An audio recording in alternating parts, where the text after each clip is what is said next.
বাটা মশলা দিয়ে বোয়াল মাছ রান্না করব। তেলে পেস্টটা গরম হলো, লবণ দিয়ে দিলাম, হলুদ,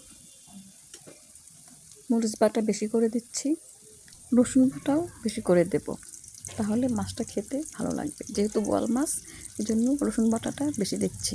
তেলে কিছুক্ষণ মশলাটা ভেজে নেই। খুব সুন্দর গ্রান আসছে, সুগ্রান বেরোচ্ছে। এবার একটু পানি দিয়ে দিই। অনেক সময় ধরে কষাবো, যত কষাবো তত স্বাদ বাড়বে।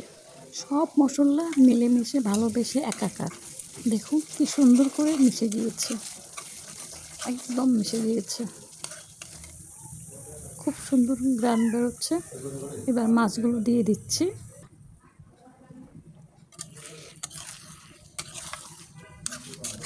সুন্দর করে নেড়ে দিচ্ছি। মশলা আর মাছ খুব সুন্দর করে মিশে গিয়েছে। মাছ আর মশলা কষানো হোক, খুব সুন্দর করে কষানো হচ্ছে।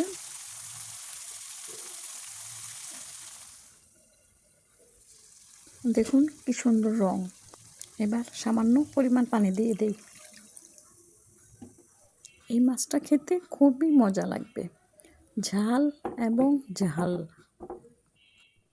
স্বাদ আর স্বাদ। তৃপ্তি মতো ভাত খাওয়া যাবে। রান্না প্রায় শেষের দিকে। এবার ধনিয়া পাতা দিয়ে দেই, কাঁচামরিচ দিয়ে দিই, ঢেকে দিলাম। ব্যাস হয়ে গেল আমার বাটা মশলা দিয়ে বোয়াল মাছ রান্না। খুবই স্বাদ।